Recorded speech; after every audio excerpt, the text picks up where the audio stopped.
Assalamualaikum warahmatullahi wabarakatuh. Perkenalkan, saya Vita Ayu Ariska, mahasiswa dari UNS PPG Prajabatan gelombang 1 tahun 2024. Di sini saya akan merefleksikan hasil pengalaman belajar saya selama berkuliah di PPG Prajabatan.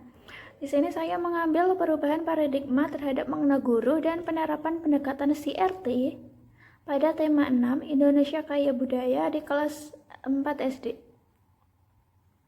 Sini terdapat visi pribadi saya. Ada visi pendidikan Indonesia. Visi saya untuk pendidikan Indonesia adalah untuk menciptakan lingkungan belajar yang inovatif, aman, nyaman, dan berpihak pada peserta didik. Sekaligus saya ingin memajukan pendidikan Indonesia. Di sini pendidikan tidak hanya bertujuan untuk meningkatkan prestasi akademik, tetapi juga pembentukan karakter peserta didik.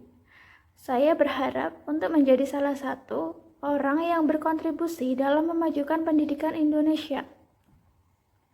Kemudian untuk visi sebagai calon guru adalah saya ingin menjadi seorang guru yang memiliki komitmen kuat terhadap pendidikan, di mana saya akan terus mengupgrade skill di dunia pendidikan mengikuti perkembangan zaman dan menciptakan lingkungan belajar yang aman, nyaman, dan berpihak kepada peserta didik serta dapat menjadi teladan bagi peserta didik. Kemudian untuk rencana tindak lanjut yang akan saya lakukan. Yang pertama, dengan mengikuti dengan meningkatkan kualitas diri melalui seminar, workshop, dan berbagai pelatihan. Kemudian dengan mengintegrasikan kurikulum yang sesuai dengan kebutuhan peserta didik dan perkembangan zaman. Untuk yang ketiga, dengan menerapkan pembelajaran berdiferensiasi. Kemudian yang keempat adalah dengan memanfaatkan teknologi yang ada sebagai media pembelajaran. Kemudian yang kelima adalah untuk dengan menanamkan pendidikan karakter pada peserta didik. Kemudian untuk refleksi pengalaman belajar setiap mata kuliah yang saya ambil. Yang pertama ada filosofi pendidikan Indonesia. Setelah saya mempelajari mata kuliah filosofi pendidikan Indonesia dari topik 1 sampai 5, saya mendapatkan banyak pemahaman baru dan pembelajaran yang bermakna. Maka dapat diharapkan hal tersebut dapat membantu saya untuk memahami lebih dalam mengenai konsep pendidikan yang akan saya ajarkan dengan menerapkan dasar-dasar menurut pemikiran Ki Hajar Dewantara. Saya menyadari bahwa sebagai seorang pendidik memiliki peran yang sangat penting dalam proses pembelajaran yang akan dilakukannya. Dengan memahami mata kuliah ini, mengenai pendidikan berdasarkan pemikiran Ki Hajar Dewantara, membuat saya menjadi lebih paham bahwa tugas dari seorang pendidik tidak hanya mentransfer ilmu, tetapi juga harus menuntun peserta didik dalam proses belajarnya. Namun pendidikan harus tetap berpihak pada peserta didik dan guru hanya sebagai fasilitator saja. Kemudian yang kedua ada mata kuliah pemahaman tentang peserta didik dan pembelajarannya.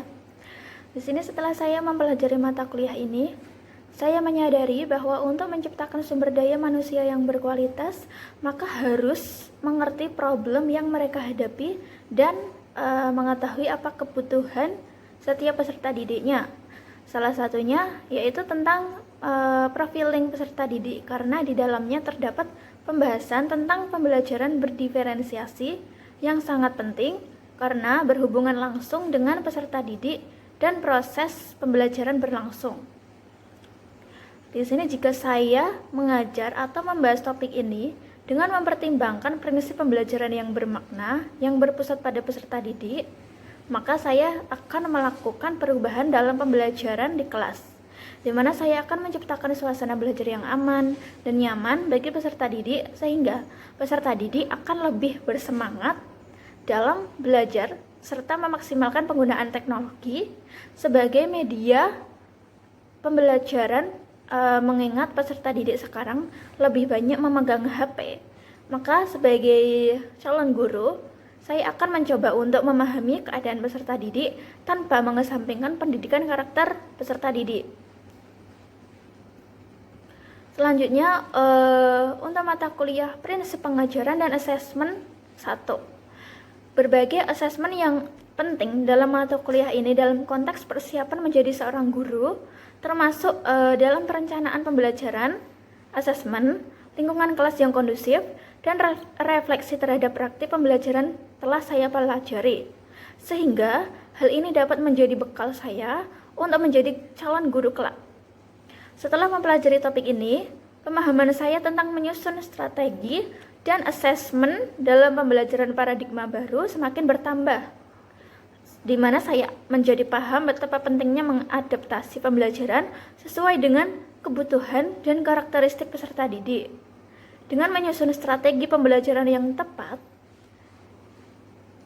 pendidik dapat memberikan pengalaman pembelajaran yang lebih efektif dan relevan bagi setiap peserta didik di kelas. Kemudian untuk mata kuliah keempat, yaitu ada praktik pengalaman lapangan 1 atau PPL 1, di mana saya melaksanakan PPL 1 selama kurang lebih 2 bulan, yaitu pada tanggal 27 Februari sampai dengan tanggal 24 April, tepatnya di SDN Sebelah Barat 2 Surakarta. Dengan rangkaian kegiatan meliputi yang pertama, penyerahan mahasiswa PPL 1 pada tanggal 27 Februari 2024, dilanjutkan dengan kegiatan orientasi pada minggu pertama, kemudian dilanjutkan dengan kegiatan observasi terhadap perangkat pembelajaran dan karakteristik peserta didik pada minggu kedua, dan kegiatan asistensi mengajar di kelas pada minggu ketiga. Kemudian yang terakhir ada kegiatan praktik mengajar terbimbing sebanyak 3 siklus yang berlangsung pada minggu keempat sampai dengan minggu keenam. Yang mata kuliah kelima ada teknologi baru dalam pengajaran dan pembelajaran, di mana saya selama mempelajari mata kuliah ini, saya mempelajari berbagai aplikasi yang dapat saya gunakan. Saya mempelajari bagaimana cara membuat LKPD yang disandingkan dengan menggunakan teknologi atau aplikasi yang dapat diakses oleh peserta didik. Selain itu, di sini saya juga belajar cara membuat web, kanvas, dan aplikasi-aplikasi pendukung lainnya. Dan apabila saya mengajar dan membahas topik ini dengan mempertimbangkan prinsip pembelajaran bermakna yang berpusat kepada peserta didik, perubahan yang akan saya lakukan adalah dengan lebih mengintegrasikan teknologi baru dalam pengajaran yang relevan dengan kebutuhan peserta didik. Akan tetapi di sini saya juga akan menggunakan teknologi dengan sewajarnya. Kemudian yang keenam, ada mata kuliah perancangan dan pengembangan kurikulum, di mana setelah saya mempelajari perancangan dan pengembangan kurikulum, saya dapat menyimpulkan bahwa sangat penting dan wajib diterapkan oleh guru dan wakil kepala kurikulum dalam implementasi UBD. Hal ini dikarenakan kurikulum yang mengikuti perkembangan zaman dan UBD yang berfokus pada penyesuaian kurikulum dengan perkembangan zaman serta kebutuhan peserta didik. Dan apabila saya mengajar atau membahas topik ini dengan mempertimbangkan prinsip pembelajaran yang berpusat pada peserta didik, perubahan yang akan saya lakukan adalah dengan menerapkan UBD sebagai kerangka kerja kurikulum dalam pembelajaran yang saya lakukan, karena UBD menjadi landasan fundamental dalam merancang kurikulum yang adaptif dengan perkembangan zaman dan kebutuhan peserta didik. Kemudian ada mata kuliah pembelajaran sosial emosional. Pada mata kuliah pembelajaran sosial emosional ini membuat saya meyakini bahwa pembelajaran itu dirancang dengan mempertimbangkan sudut pandang sosial dan emosional sangatlah penting demi menghadapi berbagai situasi tak terduga pada proses pembelajaran, serta untuk membangun keterampilan yang baik dalam mempersiapkan peserta didik yang mampu mengontrol kondisi sosial dan emosionalnya. Pembelajaran sosial dan emosional mengacu pada proses di mana individu mempelajari dan menerapkan serangkaian keterampilan, sikap, perilaku, dan nilai-nilai sosial, emosional, dan terkait yang membantu mengarahkan peserta didik. Pembelajaran bermakna yang saya peroleh setelah mempelajari mata kuliah ini adalah pentingnya bagi calon guru untuk memahami dan menerapkan kompetensi sosial emosional dalam diri sehingga mampu mengelola kemampuan sosial emosional dalam lingkup kelas, sekolah, dan masyarakat serta dapat menjadi agen perubahan dalam lingkungan sekolah. Kemudian untuk mata kuliah ke-8 ada prinsip pengajaran dan asesmen 2. Pada mata kuliah ini membahas mengenai asesmen awal, pendekatan teaching at the right level, dan pendekatan CRT. Setelah mempelajarinya, saya menyadari bahwa sangat penting untuk menyusun asesmen awal dan pembelajaran. Kemudian dengan menerapkan pendekatan teaching at the right level dapat menyesuaikan tingkat perkembangan peserta didik, dan dengan penerapan pendekatan CRT akan membuat pembelajaran lebih bermakna sesuai dengan konteks kehidupan peserta didik. Dan apabila saya mengajar atau membahas topik ini dengan mempertimbangkan prinsip pembelajaran bermakna yang berpusat kepada peserta didik, perubahan yang akan saya lakukan adalah saya tidak akan memperlakukan peserta didik dengan perlakuan yang sama. Misalnya, yang awalnya dalam pemberian tugas saya buat dengan tingkat kesulitan yang sedang saja. Dengan kata lain, tidak ada yang rendah atau tinggi. Atau pembelajaran yang diterapkan hanya satu aktivitas saja. Setelah pembelajaran materi ini, saya akan menerapkan pembelajaran yang menyesuaikan dengan kondisi peserta didik. Kemudian yang ke-9 ada pembelajaran berdiferensiasi, di mana setelah saya mempelajari mata kuliah ini, saya merasakan adanya peningkatan pemahaman dan kesadaran tentang keberagaman peserta didik dalam konteks pembelajaran. Saya memahami bahwa setiap individu memiliki keunikan dan kebutuhan belajar yang berbeda-beda. Sehingga sebagai seorang pendidik, saya perlu mengembangkan strategi pembelajaran yang responsif terhadap keadaan tersebut.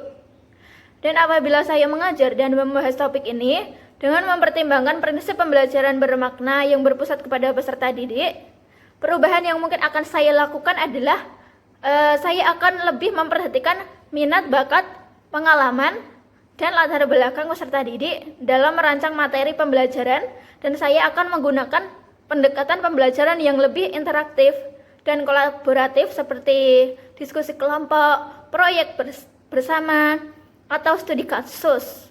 Selain itu, saya di sini juga akan memberikan lebih banyak ruang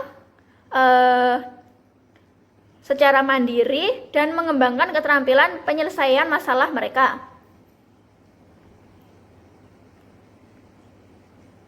Kemudian yang ke-10 ada mata kuliah proyek kepemimpinan, di mana setelah mempelajari mata kuliah ini, saya mempelajari tentang keterampilan kepemimpinan dalam konteks pendidikan. Pada mata kuliah ini, kompetensi sosial tiap mahasiswa lebih diasah lagi dengan membangun komunikasi yang baik dan semua pihak yang terkait dalam mensukseskan proyek kepemimpinan yang dilakukan mereka. Apabila saya mengajar atau membahas topik ini dengan mempertimbangkan prinsip pembelajaran bermakna yang berpusat kepada peserta didik, perubahan yang akan saya lakukan adalah dengan memperkenalkan pendekatan yang lebih personal dan relevan. Melalui identifikasi minat dan latar belakang peserta didik, saya akan merancang proyek kepemimpinan yang dapat disesuaikan dengan konteks mereka, seperti dengan memberikan konsep-konsep yang dapat diaplikasikan secara nyata. Sini peserta didik diberikan tanggung jawab secara aktif dalam proyek kolaboratif untuk meningkatkan keterlibatan dan keterampilan kepemimpinan mereka. Selanjutnya di sini ada refleksi pengalaman belajar selama mengikuti perkuliahan seminar PPG. Di sini hasil refleksi pengalaman belajar selama mengikuti perkuliahan seminar PPG dari mata kuliah seminar ini, saya dapat mengembangkan pemahaman yang mendalam tentang konsep dan inti dalam setiap mata kuliah selama mengikuti perkuliahan PPG Prajabatan. Dari setiap mata kuliah tersebut, saya dapat mengeksplorasi konsep-konsep yang mendasar, juga menggali inti dari materi yang telah disampaikan. Dan setelah mempelajari mata kuliah ini, saya menyadari bahwa pendidikan Indonesia seharusnya yang pertama itu mampu meningkatkan kualitas secara menyeluruh, baik dari segi fasilitas, kurikulum, sampai dengan kepada pelatihan guru. Kemudian untuk pendidikan harus merata, artinya tidak hanya berkualitas di kota-kota besar saja, tetapi juga di daerah-daerah terpencil. Kemudian untuk pendidikan seharusnya tidak hanya fokus pada akademik, tetapi juga pembentukan karakter dan moral peserta didik. Selanjutnya, pendidikan seharusnya lebih memperhatikan keberagaman peserta didik, termasuk mereka yang memiliki kebutuhan khusus. Kemudian yang kelima, ada pendidikan seharusnya bukan hanya menghafal dan memahami materi saja, tetapi juga berpihak kepada peserta didik dan mampu memberikan ruang bagi peserta didik dalam pengembangan kreativitas peserta didik. Dan untuk rencana tindak lanjutnya yang akan saya lakukan adalah sebagai seorang guru profesional, saya akan mengembangkan keterampilan pedagogi yang saya miliki untuk melaksanakan pembelajaran yang baik. Hal ini mencakup kemampuan untuk merencanakan dan melaksanakan pembelajaran yang efektif. Selain itu, saya juga akan memahami kebutuhan individu setiap peserta didik, serta menggunakan berbagai strategi pembelajaran yang relevan dan bervariasi. Selain itu, saya di sini juga akan berkolaborasi dengan sesama guru, mengikuti penelitian terkini dalam pendidikan, dan mencari umpan balik dari mentor atau rekan kerja untuk terus meningkatkan praktik pengajaran saya. Di sini terdapat desain pembelajaran yang telah saya susun, yaitu modul ajar mata pelajaran IPAS dengan tema Indonesia Kaya Budaya, dan saya terapkan di SDN Sibela Barat kelas 4. Dan untuk identitas desain pembelajaran saya, penyusunnya saya sendiri, yaitu Vita Ayu Ariska, dengan instansi SDN Sibela Barat. Tahun penyusunnya tahun 2024 dengan mata pelajaran Ilmu Pengetahuan Sosial kelas 4 semester genap dengan tema unit Indonesia Kaya Budaya dengan subtema keunikan kebiasaan masyarakat di sekitar, dan alokasi waktu yaitu 1 kali 3 JP dengan 1 jam pelajarannya itu 25 menit. Kemudian untuk kompetensi inti, di sini terdapat capaian pembelajaran dan tujuan pembelajaran, di mana untuk capaian pembelajarannya yaitu menyimak, membaca, menulis, dan berdiskusi.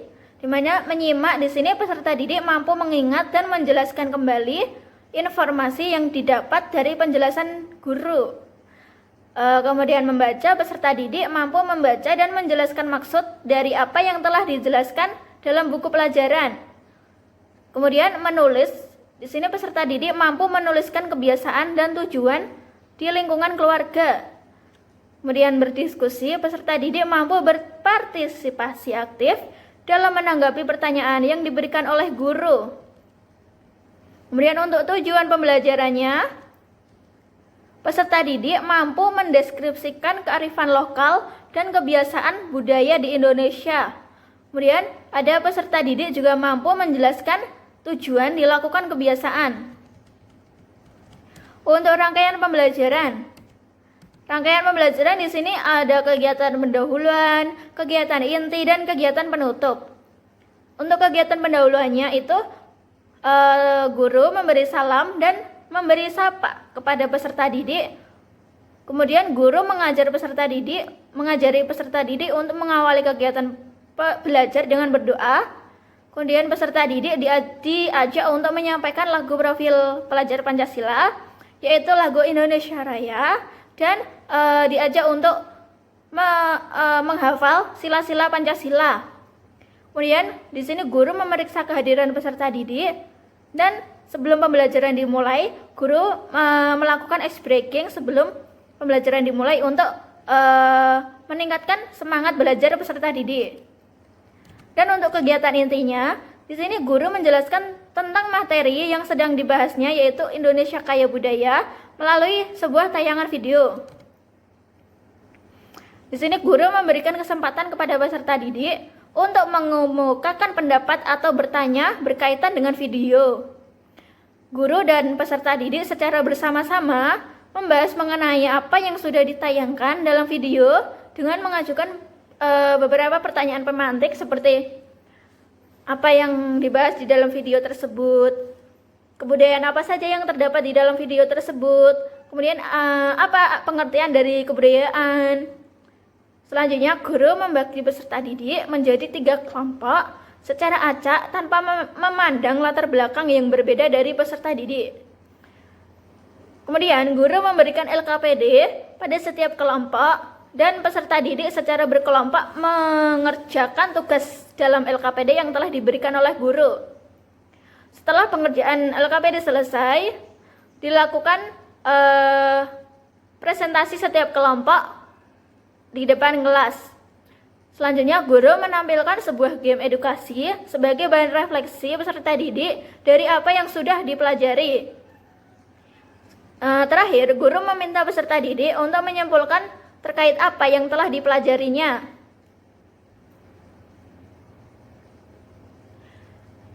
Yang terakhir ada kegiatan penutup. Di sini kegiatan penutup berisi guru melakukan refleksi atas pembelajaran yang telah berlangsung dengan memberikan soal evaluasi kepada peserta didik. Kemudian guru memberikan penguatan atau kesimpulan terhadap materi yang telah dipelajari. Yang terakhir, peserta didik dan guru mengucapkan salam perpisahan.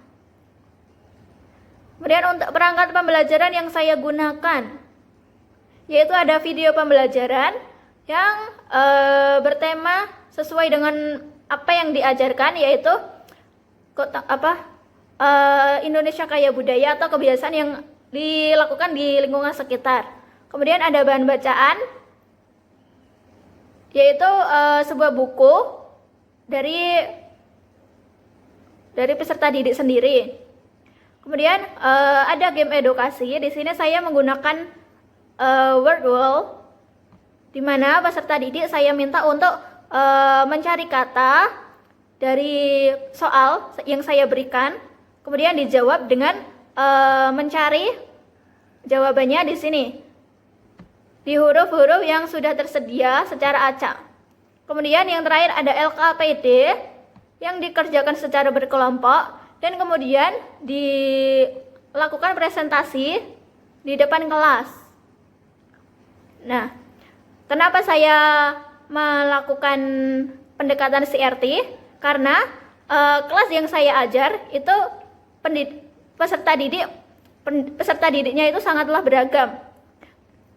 Jadi saya menggunakan pendekatan CRT dengan tujuan untuk membuat lingkungan belajar peserta didik itu lebih aktif dengan keberagaman peserta didik sendiri, kebudayaan peserta didik itu.